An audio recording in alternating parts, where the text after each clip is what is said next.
Good afternoon, everyone. We're going to get started in 1 minute while people are still entering the webinar. So welcome. Bienvenidos a todos. Vamos a darle unos cuantos minutos para que los demás puedan entrar al seminario o a este taller.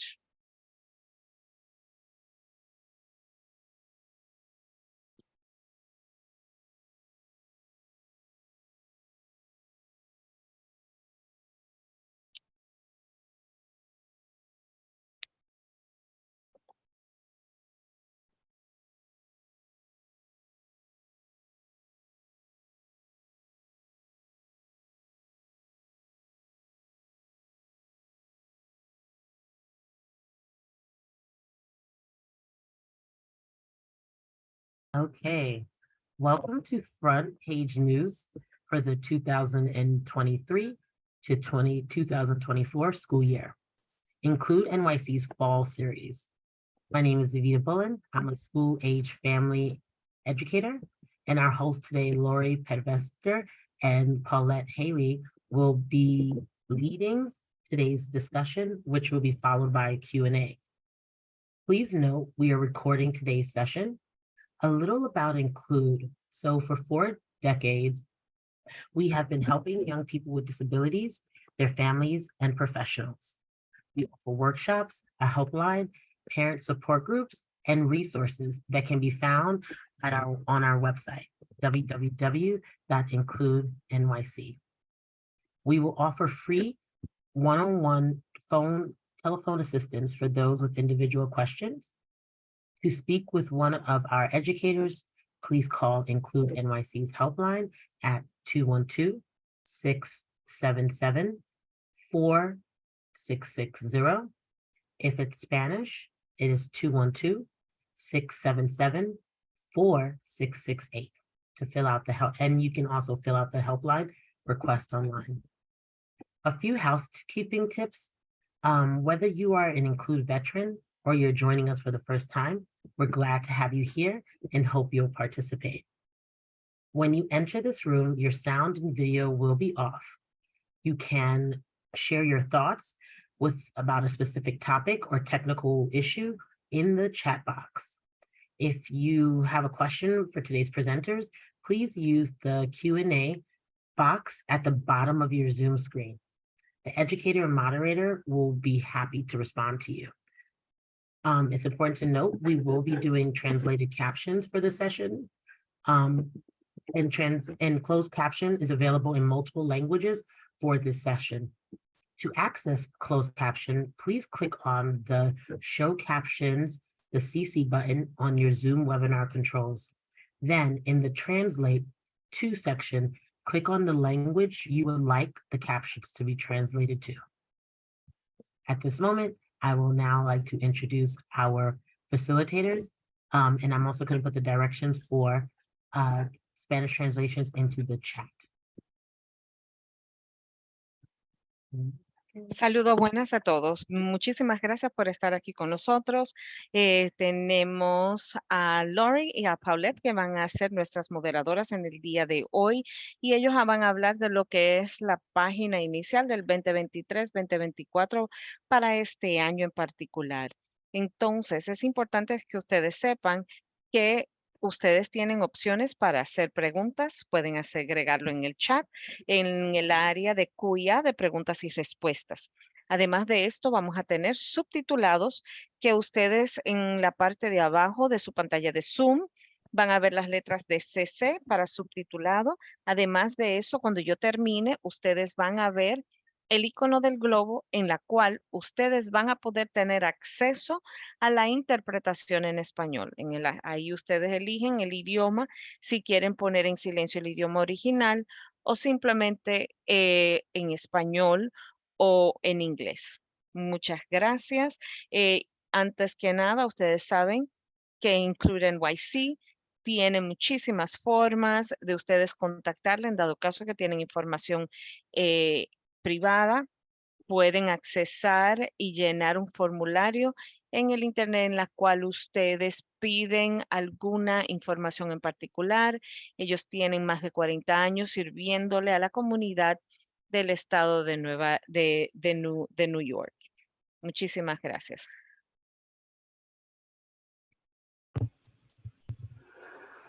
Thank you so much. Hi, everybody. Happy Friday. Nice to see you all. My name is Lori Podvesker, and I lead the policy work here. And I'm here with Paullette Healy, the fierce and abominable Paullette, my partner in crime. Super happy to be here with you all.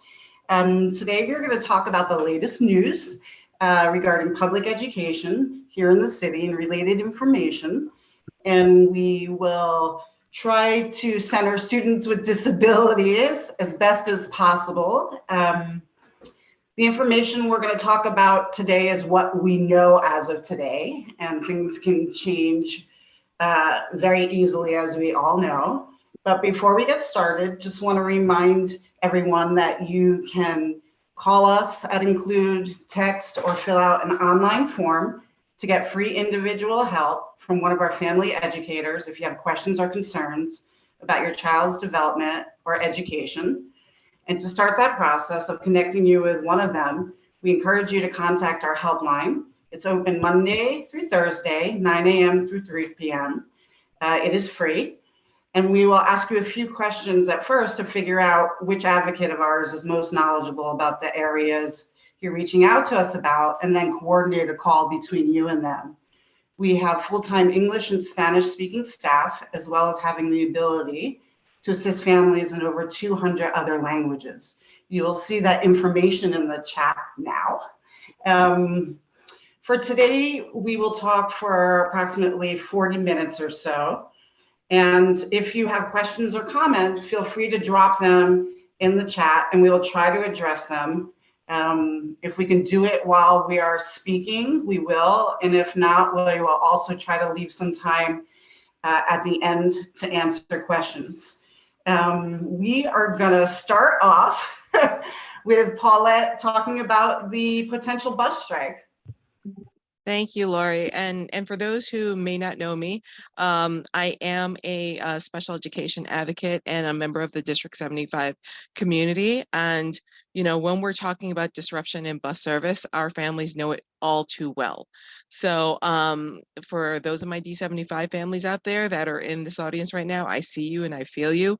And I know that regardless of whether there's a strike or not, our buses still don't show up. So, you know, according to the latest news, there is still negotiations going on between the bus vendors regarding their contracts, and whether there is a strike is still on a day-to-day basis.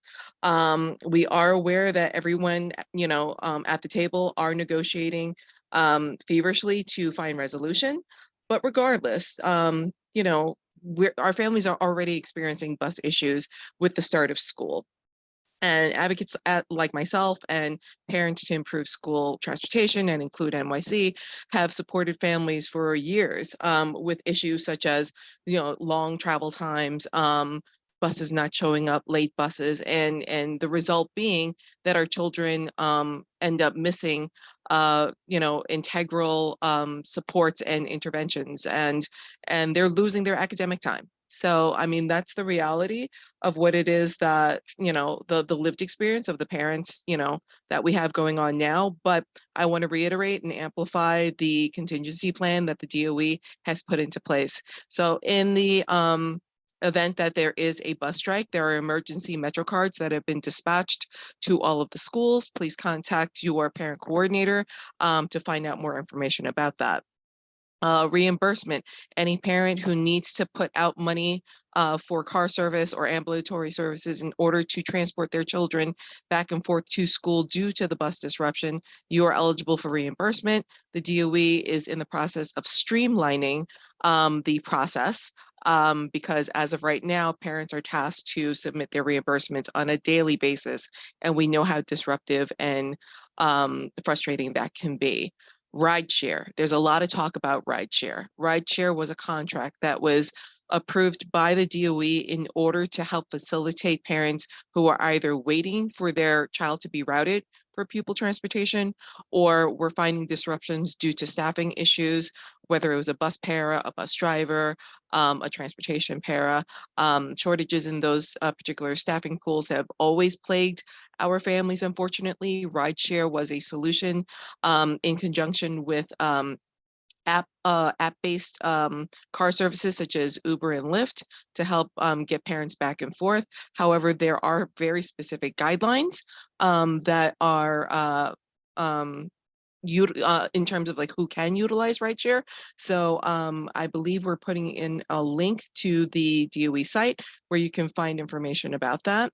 Lastly, when it comes to absences, there is a specific code in the system attendance officers should be using to denote whether a child is absent or late due to pupil transportation.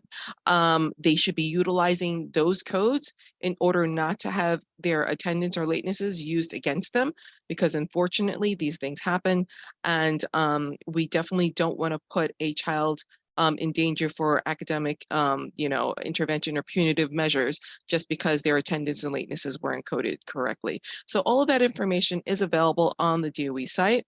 We want to make sure that our parents are well aware of where the DOE public-facing page is so that you can find the additional resources, such as how to contact your borough liaison, how to report bus disruptions.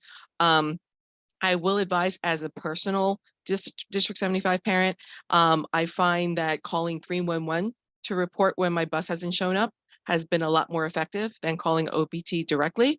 And I know that the public advocate has also offered his constituency services for additional support, and we will make sure that we put his helpline into the chat for our attendees as well. In terms of like what else can we do, there are things that we can do to help change the way we are looking at pupil transportation. And that's the hat that I wear all the time. How can we empower our parents to make change happen for what we've seen historically hurt and harm our children?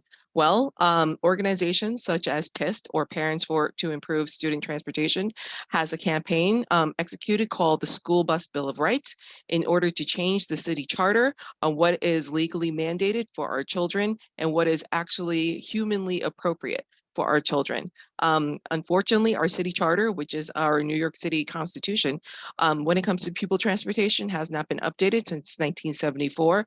And we can definitely use our collective power as parents and stakeholders in our school systems to advocate for a revision of that city charter so that we don't have children traveling on hot buses with no air conditioning during the summer. So we can advocate for prompt and reliable delivery of services when it comes to pupil transportation, and so that we can actually have our children routed well before school starts. So you can find more about that campaign in the link that we will provide. Please check it out. There's also additional resources there as well. And always feel free to reach out to our friends over here at Include. The next topic of discussion. Wait, Paulette, I'm gonna just add on a couple more things to what you said. Sorry about that, Lori. No worries. Which is, we have an upcoming live stream just like this as part of this series a week from today, same place, same time. I wanted to say same bat channel, but I'm not sure everyone will get that reference. And also that this the city has a bus app called NYC Public Schools Bus App, literally. And as of yesterday, when we were preparing for this, it was not live. And then this morning, the great Jean Mizutani texted me to say that the Department of Ed had put information out on social media that it will be available for all bus companies in public schools, non-public, and charter. However, I just looked at it and it is still not live. So encourage everybody to download it and keep checking. Yeah, I see other people have tried to Okay, also please feel free to come back to our website if a strike does happen, because we will constantly be updating it to reflect the latest news. I'm going to spend a couple of minutes talking about reimagining special ed, which last December, the city announced a $205 million plan to improve special education and outcomes for students with disabilities and their families. The vision is really centered on integrating special education and general education more, taking special ed into the broader space, and so that aligns with the overall system and that it's less siloed.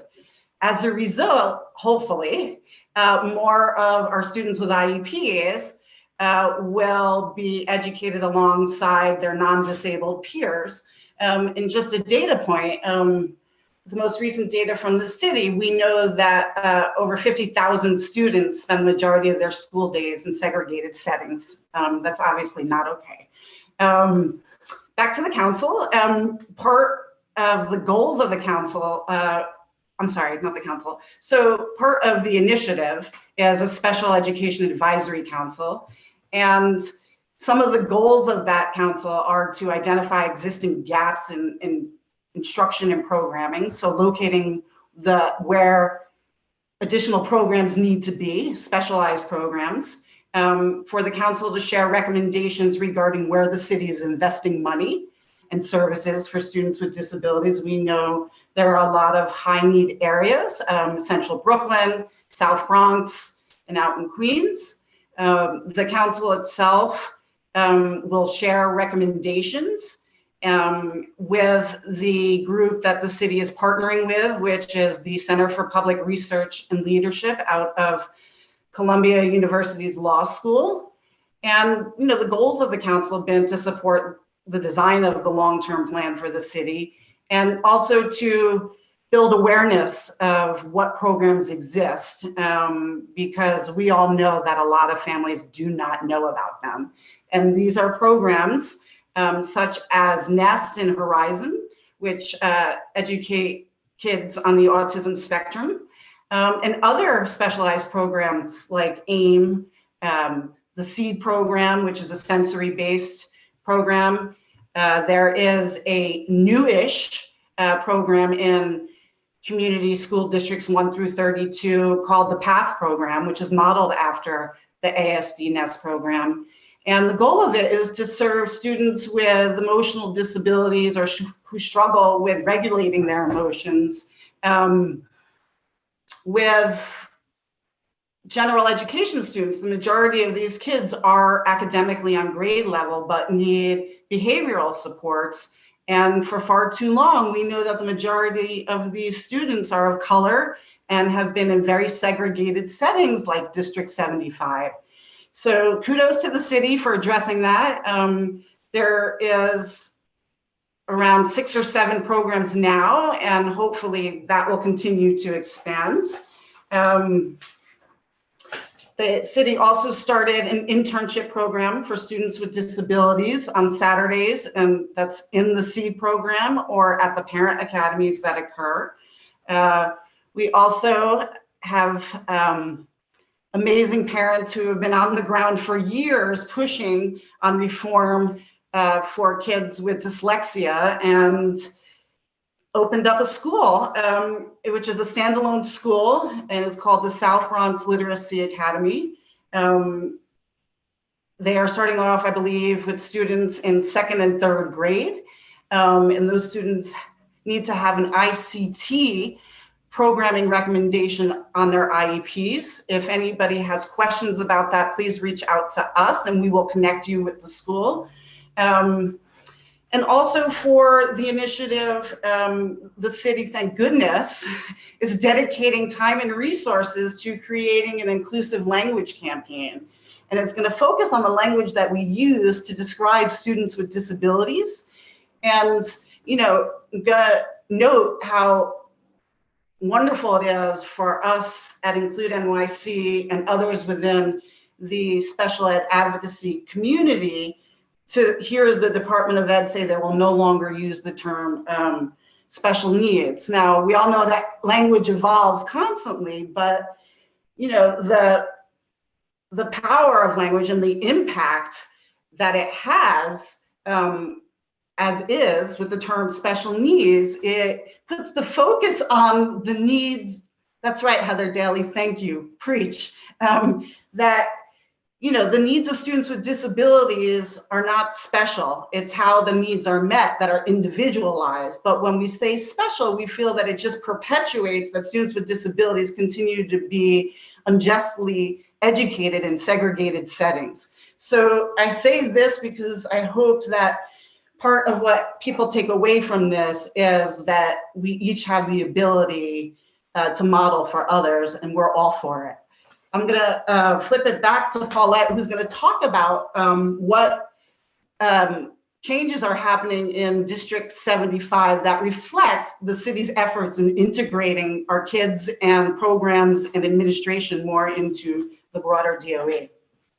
Absolutely. Thank you, Lori. So let's talk about District 75 and some of the administrative changes that have already started and why they're happening. So, you know, because of these initiatives, the city is finally acknowledging the need for District 75 families to be better integrated into the larger system as a whole, and the need for more quality specialized D75 programs and for more students to attend school closer to home, leading to more integration, busing less kids out of their home neighborhoods and reintegrating them into our community school districts. So the city believes a way to start this by changing the composition of D75 teams so it can be more efficient, which will lead to better learning outcomes for students and for District 75 schools to get more adequate support by having more meaningful supervision.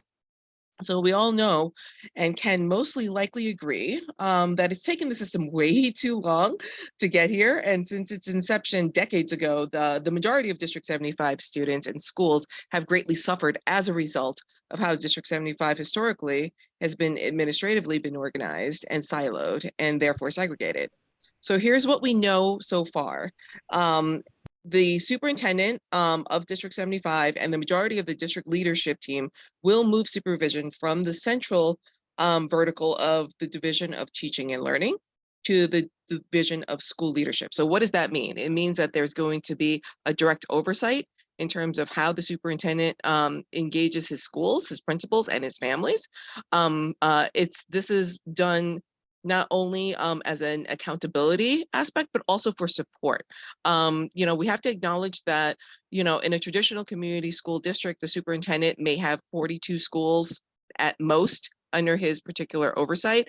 And Superintendent Kettler-Lusant, the district superintendent for District 75, has over 300 schools under his supervision. So that is a massive undertaking, and being under the Division of School Leadership, he'll have access to more targeted supports that he can lean into when he needs to find solutions for his principals and for his programming. There's also a shift in the I'm sorry, I lost my notes for a second.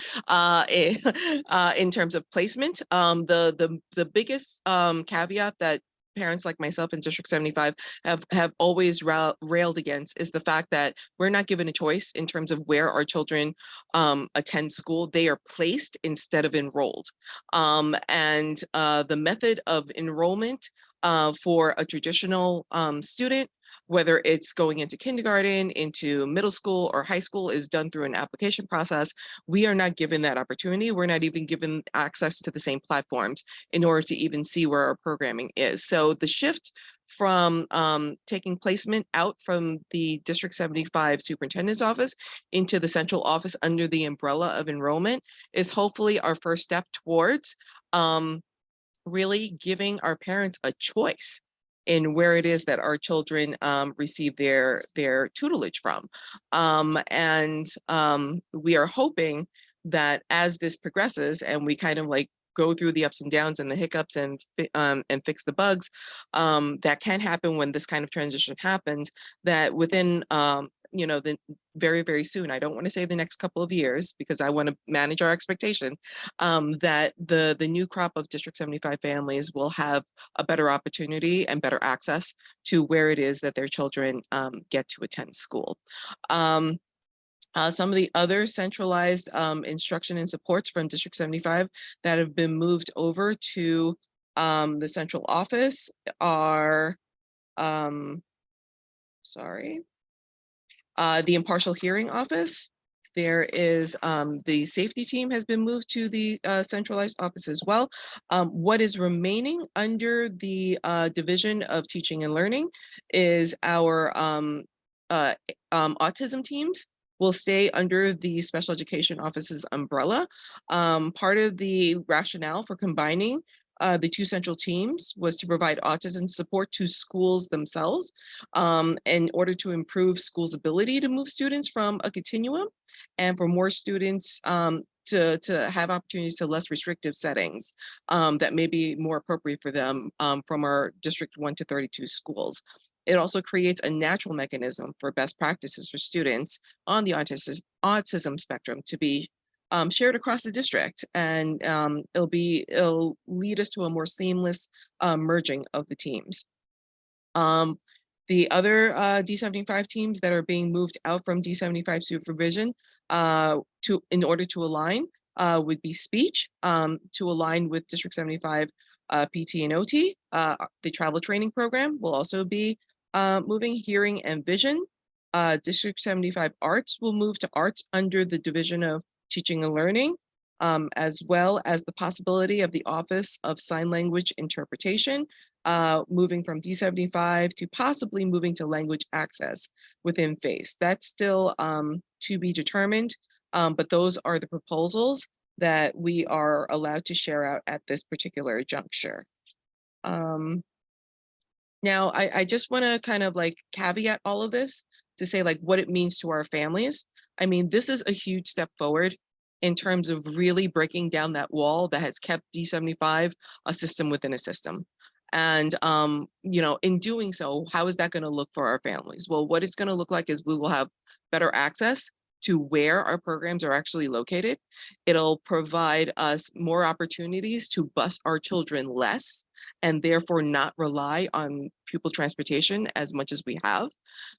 It'll also help provide parents with a cognitive experience with our public school system. They'll be able to actually like participate as a community school parent would. And that's really the impetus behind why we're doing what we're doing. So with that being said, I'm going to throw it over to Lori to take us to the next topic. Thanks, Paulette. I also want to say that something that we feel we need to keep being loud and very vocal about is the impact of not enough seats and programs for District 75 families in their neighborhoods. And you know, what that means in terms of segregation and community integration. And, you know, for a lot of our kids who attend District 75 programs, being part of the fabric of where they live and being known and having access to their neighbors and local stores going to and from school creates community, and it also creates employment possibilities when they exit school. It helps them gain soft skills that are so necessary to be more independent and interdependent. So big props to the DOE for finally taking this on. It is long overdue. We keep hearing from them, and I am cynically optimistic about this, that District 75 is not going away. In fact, you know, what Paullette spoke about is really getting District 75, the knowledge and the experience and the passion that sits within that district into the broader DOE. And so more kids with involved disabilities can attend their community schools, and more professionals can learn how to support them which is these are all great things. So now I'm going to switch. Give me 1 second, Lori, only because Sure. it's like Ariana had asked a question in the chat and I don't want it to get lost as we go into our next topic. But just to be clear, Ariana, the placement officers are not going away. They are under the umbrella of the centralized division of enrollment. They're still doing placement, and they are actually trying to teach the enrollment officers how they do placement so that it can be integrated more into an enrollment process instead of letting one person per borough decide where these children go to school. So don't worry, the knowledge, the historical knowledge and the expertise that our placement officers have are going with them to Central. We have not lost staffing. It's the same placement officers, just under a different umbrella, and utilizing, as Lori said, the expertise that they have gathered and grown all of these years, supporting our students, being integrated and shared out widely with the rest of the enrollment team. Thank you. So I'm going to switch gears and talk a little bit about a 20+ year lawsuit that was filed by Advocates for Children in 2003 that was settled with the city this summer. It actually was settled before this summer, back in 2007, but the issues continue to persist as a result of the DOE's inability to meet that then settlement, which required it to speed up services and payments. That being said, a federal judge this summer recently ordered, apologies for calling the New York City public school system still the DOE. I'm getting used to it. It flows easier off my tongue. So for the purpose of this hour, I'm going to continue saying that. So the settlement orders the DOE to take specific steps to address these decade-old issues, such as issues with transportation. Before I forget, Paullette was talking about how the city charter needs to be updated. So does the chancellor's regulations on transportation. Anybody here who are on their CEC or a citywide council, please bring this up. The chancellor's regulations on busing have not been updated for more than 30 years. The language in there doesn't even mirror the existing organizational structure of the city, nor the majority of the busing contracts. And if anybody wants more information on that, please reach out to Paullette or me, or both of us. So back to the settlement of the lawsuit.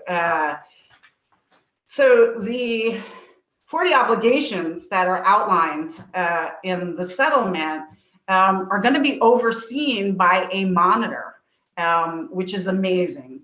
And that is to make sure that the city is in compliance with the judge's order as best as possible to help with things like processing impartial hearings, creating another hotline for families that is special ed specific, and that will be part of a new family-centered support plan for the implementation unit on this settlement, and also to focus on other areas like online impartial hearings for families who can't access it. Key points and payment orders and service orders, and what that means is tuition reimbursement or payments made to related service providers either through RSAs, which are vouchers for related services. Speaking of RSAs, I encourage everyone, if you haven't already or don't have plans to do so, to reach out to your schools, to your child's school in the next week or two, letting them know who you are and how to reach you, and asking them what the best way of communication is and how and when is best to reach them. And also if related service providers have been assigned and what that schedule is like. And the reason why is if they're, well, we all should know this, but also if there is a bus strike, if your child is scheduled to receive related services in the morning and your child is going to be late if there's a bus strike because you have to take them to school, you want to hold your school accountable for delivering those services. So we are going to keep an eye on the settlement and the monitor because a lot of those issues have been going on forever. And because of the size of the system, will continue to go on, but hopefully there'll be changes made. And the comptroller's office in the city recently put out a report that highlights these same issues more or less, and how, you know, all of these barriers impact student outcomes, and how there is a relationship between all of these issues, outcomes, and racial and economic inequalities. And that starts with the evaluation process, and, you know, carries over to early childhood. Children of color are impacted most negatively. And hopefully this will bring more attention to all of that. Okay, so now we are going to move on to some other news. The city has kicked off their new literacy and reading initiative by deciding it needs to change its approach to reading and literacy based on proficiency scores and other indicators of instruction. And so, you know, to set the context for this, there has been a lot of public debate about the best ways to teach reading and literacy, and here in the city specifically, the model that the city long used that was focused on balanced literacy by Lucy Calkins, and their new approach, which they are rolling out this year, which focuses on structured literacy. And I'm going to try to explain this in layman's terms as best as possible because it is very nuanced. And so the balanced literacy approach, which is what we used in the past, claimed that it was teaching children to ask whether a word looks and sounds and makes sense in the context of a sentence, kind of similar to sight words. And it put a lot of emphasis on, you know, what kids were reading and focusing on books with pictures, but it really didn't focus on struggling readers at all. It didn't have the tools or resources needed, despite us having low testing scores collectively. And so in the past, schools were able to, you know, choose what curriculum they use based on who the city had contracts with. And up until now, up until this year, most schools had a balanced literacy approach.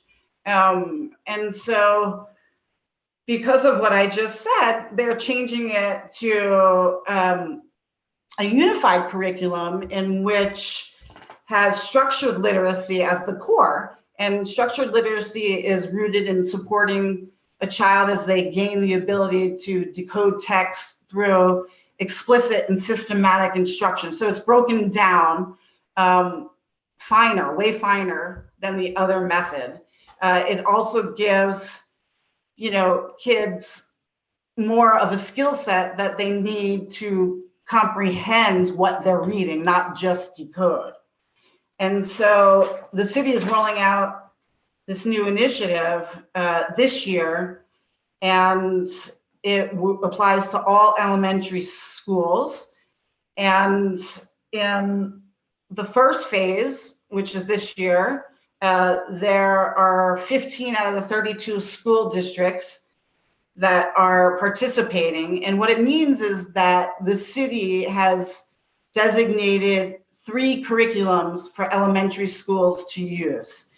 And every school will have the ability, every district will have the ability to choose one of these pre-chosen reading curriculums that is based on what their schools are saying to them and their communities and the needs and what materials they already have.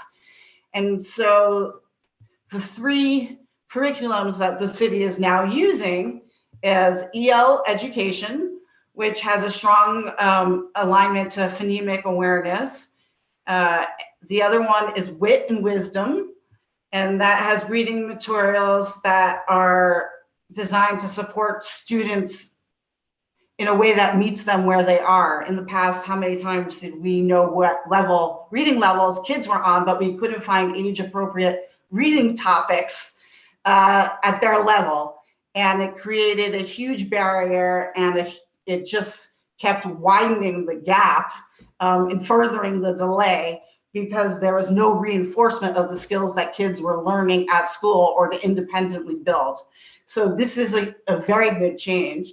And the last curriculum is called INCLUDEnyc, which is known for their strong bilingual components. And it also includes ways in which schools and teachers and classrooms can collect data and then use that to make decisions. Now, we've seen that in the past, and looks like we may see it again. The city is committed to, putting checks and balances in place. We have yet to see them, and an accountability system to measure informally and formally how students in schools are doing, and that's also known as progress monitoring. You may hear that term before. And the 15 districts that are doing it this year are 5, 11, 12, 14, 16, 19, 20 through 23, 25 and 26, 29 and 30, 32, and some District 75 schools. If anybody is on this call that knows what District 75 programs are in phase 1, please let us know. We are struggling to get that information. Because on the DOE's website, it says that District 75 schools will be rolled out next year, but yet we have heard directly from people in the DOE and outside that it's happening, but we don't know where. So the remaining school districts, these curriculums will be rolled out next year. And the city is doing something similar in early childhood as of now, and on the math side. So a unified curriculum for children under 5 is being used this year for the first time in over 8,000 classrooms, and these are in 3K and pre-K programs, district schools, community-based organizations, and that's called creative curriculum. And then the city right now is rolling out a uniform curriculum for algebra in 178 high schools. The city has allocated $35 million for training this year in coaching and professional development, and they will expand all of this next year during phase 2. So by the end of next school year, by the end of 2025, this will be implemented in all elementary schools in which they will use one of these 3 reading curriculums. Lori, if I could just jump in real quick, since you just talked about how much we're spending on training. Over the summer, our community district superintendents were obligated to provide professional development for community staff and administrators to adapt themselves to the curriculum chosen for their schools. However, that similar training has not been rolled out to our early educators and our pre-K centers. So again, we're going to put out a call to action to our district leaders and our CECs. Please ask during your meetings with the superintendent what their plan is in terms of providing professional development for our early education centers and for our pre-K providers. Thank you, Paulette. I was just glancing through the chat, and Francine, you are 100% right when you're talking about the placement process and how it's opaque, and especially for District 75, 100%. And related to that, a couple of months ago, we received a 2023 high school directory for District 75 schools independently. And then, looking on the DOE's website then and now again, it is not there. And that speaks to that process being opaque. But what it results in is District 75 students not having equitable opportunities to programs, community integration, the same kind of information that, general education students' families have access to. So I want to highlight that as well for everybody here that is involved in systemic advocacy, to be loud as you can about the inequities there. I'm going to take a minute just to talk about the class size mandate, which has been in the news a lot and will continue to be. And, a bill was signed by Governor Hochul about a year ago that requires the city to reduce class sizes in the next 5 years. And what that looks like is, for kindergarten through 3rd grade, classes will have no more than 20 students in a class. From grades 4 through 8, classes will have no more than 23 students. And students in high school in grades 9 through 12 can have up to 25 students. It's down from each cap is lower than what it was. And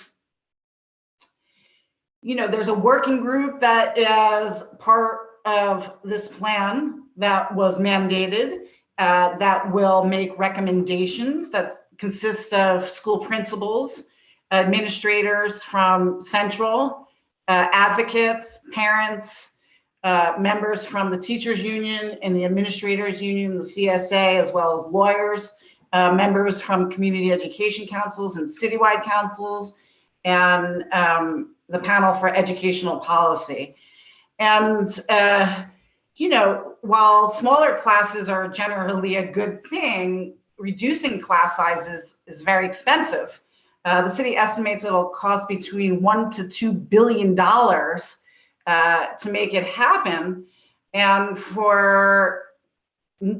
also will require for additional teachers. And this is at a time where we know there's a significant shortage of teachers. So that equates to money too. And we are not in a very good financial situation that Paullette is going to speak to in a second. Because the cost and capital planning alone, which means brick and mortar buildings wise, is around the same amount of money the entire budget is for the DOE this year, just to give it some context. That's a lot of money.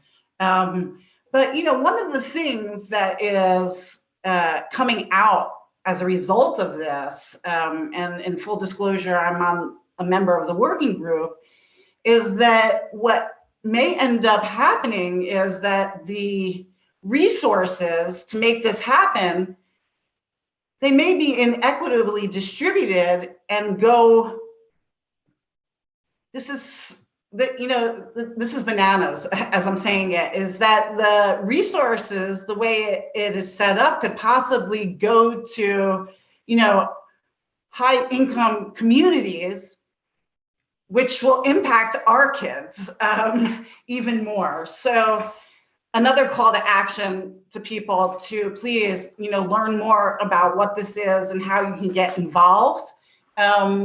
It will not impact students attending District 75 programs. It will not impact students who are in self-contained classes and they have that recommendation on their IEP, but it will impact students with an ICT recommendation, which are the majority of students with disabilities. About 75% of school-age students with IEPs are classified with speech and learning impairments or learning disabilities. So just food for thought. I'm going to flip it over and back to Paullette to talk about the city's fiscal situation. So for those of you who have been following the news, the mayor recently had announced that because of the political climate and the environment that we're all living in right now, that it's going to be mandatory for every city agency to make 5% cuts, what they call pegs, across the board. And that's including our schools. He is asking for a 5% cut in November, another 5% cut in January, and then a final cut in April. And how it affects our schools is that, when New York City Public Schools shared the state of the city's fiscal situation, They rationalize it with the fact that student enrollment has been in a decline, revenue is down, rising costs, and the fact that all agencies are looking for cuts. But in addition, though some people may not be aware, but federal stimulus money from the COVID-19 pandemic are also expiring in 2024. And they have funded critical programs in New York City, such as 3K, such as Summer Rising, and our community schools. So over the last few years, New York City public schools have benefited from more than $7 billion in federal stimulus funding. And they use this influx not only to help address temporary pandemic-related challenges, but also to launch and expand a range of essential programs to meet the needs that existed long before the pandemic and were just, brought to the surface and could no longer be ignored. But it's that will remain long. These things will remain long after the dollars have expired, and we're just getting on the cusp of these particular programs, right? So to lose the funding in such an abrupt way is going to be incredibly impactful. So some of we've got like about 10 different examples of where this year's investments could include, but this could potentially affect the $10 million that was allocated to hire 60 school psychologists and 15 family workers to address the delays in the evaluation process for students with disabilities. This will definitely affect the 456 million for 3K, allowing cities to guarantee a seat for every third grader in 12 of the city's 32 community school districts, and doubling down the number of children participating in early learning programs from 17,500 in 2019 to 35,700 in 22-23. $96 million was allocated for preschool special education, helping the city address the significant shortage of legally required preschool special education classes, and helping programs recruit and retain certified special education teachers. Just as Lori had just mentioned, staffing retention has led to massive staffing shortages. So they go hand in hand. If we're not taking the time and the investment to invest in our new teachers coming into the service, what chances do we have to retain them for the long run? And it's just going to exacerbate an already,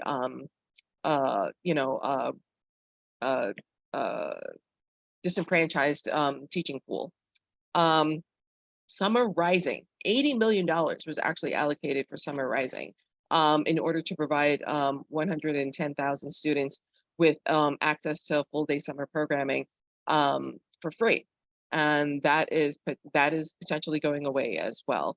And lastly, I'll finish up with $67 million was allocated to hire 450 school social workers, allowing nearly 194,000 students to gain access to a social worker. So let that sink in for a minute. Think about, as of the last closing of enrollment in June, we had almost close to 1 million students attending our public schools in varying grades and degrees. And, if we can't get this very crucial position filled in our schools, that's going to affect over 194,000 students at the school level. So, there's a lot of other things in terms of, things such as, the seed programs will definitely be affected. The expansion of wraparound services for community schools, the $7 million for the literacy instruction and dyslexia programming, all of these particular objectives and initiatives are on the chopping block. If this 5% is actually rolled out, according to the mayor, and this is not a time where we are at a surplus. The city, let's be clear, the city council has already announced that they're at an $8 billion surplus. And I understand that, resources are being stretched because we're welcoming new families into our city every day, but they're families. And they're families that need service and they deserve respect. And they shouldn't be, utilized as a scapegoat at this point for a city that just, for lack of a better word, houses the highest percentage of billionaires out of any city in the entire world. So let's put everything into perspective. And with that, since I'm all fired up right now, I am gonna ask our parents, who have been in this fight for a long time or is just joining this fight right now with a child in early education, there's a call to action for every parent who has a child who's eligible to attend New York City public schools. We need to collectively come together and hold our elected officials accountable for their responsibilities to service our schools properly. Our schools are our community hubs. In a lot of our districts, our school is actually where our children get a hot meal. It's where our children get their mental and social and emotional support. It's where our families actually go for medical and dental care. In some schools that are outfitted with washing machines, it's where they can actually get their laundry done. And think about how strapped those resources will be if we experience even the first 5% cut, which will for New York City public schools equals $1 billion across the board. And this is with our schools starting the school year already at a deficit. So that hold the school harmless, tirade that our mayor promised us, that didn't happen this year. Our schools are still enrolling students day by day, and now they're tasked to do more with much less, and then even less in November. So collectively, I ask you all to please, contact your local CEC, contact your local elected official, contact INCLUDEnyc, talk to us so we can actually help connect you with community-based organizations that can help you organize and help uplift the challenges your community is going through, so that we can finally prioritize where the investment needs to be, and that's in our children. Yeah. Also, I have to laugh because it's actually a nervous laughter, and also if I find that if we don't have a sense of humor about this, it will quickly beat us down. That being said, another way that people can get involved is going to a city council hearing and testifying.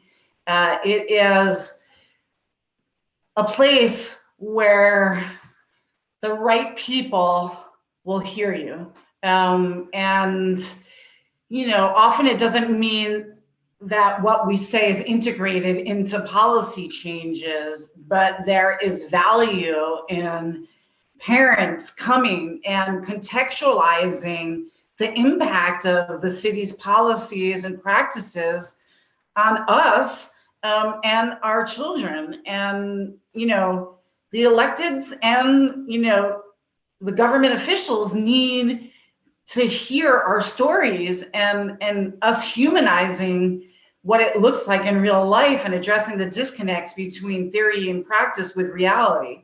Parents don't need to formally write testimony to speak at these hearings, and both Paullette and I welcome any parent to reach out to us if you would like to do this. We are very happy to help you. Also, want to remind everyone that we help people with individual advocacy through our helpline. We also have workshops. We have a lot of resources on our website. We have support groups.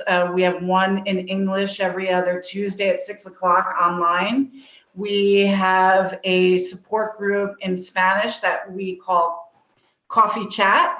And if you go to our website, you can find the schedule in the event section. We also have a couple of projects that work directly with young people in helping them prepare for life after high school. So please look at our website, reach out, come back next Friday for the next live stream and this series. That's right, Carmen. And I'm going to kick it back to Avita, my colleague, who just needs a couple more of everyone's, a couple more minutes from everyone, please. And thank you all. Thank you so much, Lori and Paullette, for such a informational session. I learned a lot, and I hope that it was beneficial to the families. Once again, the resources that we shared were in the chat, and I've launched the poll. So please take a moment to answer the poll. It has been launched. it is very important that we get your feedback about the sessions that we lead so that they are informative for the community. So please take the poll at your earliest convenience, and they will be staying up for a while. So please don't just run out. Please stay and fill in the poll. Appreciate your time. Yeah, and I see some activity going on in the chat, and I want to remind everyone that this is a space that we're all coming here to learn, and we respect the fact that everyone may have their own point of view about certain things that we're talking about, and the point of views are all welcome. But I implore you all, we live in a city under mayoral control, and we know that everything is a potential for spin, right? And as of right now, with the situation that we have with new coming families coming into our city, and an impending bus strike because our bus staff is actually fighting for a livable wage and protections, from the actual bus vendors that they work for. I don't want us to fall into a position where we're actually demonizing the people that are hurt the most, and then benefit the least from these mayoral and financial initiatives. So just be mindful. We're all adults here. I would hate to say anyone is right or wrong in terms of our chat, but let's keep it centered. We're all here to make sure that our children get what they need, and in order for this mayor and our administration and the DOE to show us that they value our children, they need to show us that they value our staff and the people who actually are tasked to take care of them. And whether that is our school food support, employees, our crossing guards, our bus drivers, our OTPT, speech related service providers across the board, we need to show them that we value them, because we do need them. They're an integral part in our children's development. And paras, thank you, Heather. Can't forget our paras. And really put the onusness of the people who actually have the power to influence how funding is distributed, and that is our local officials, and that's where the heat needs to go. So thanks a lot, Paulette. You're spot on, and thanks to everybody for joining us. All right, I hope to see you soon. Bye, everybody. Have a great weekend, everyone. Stay safe out there.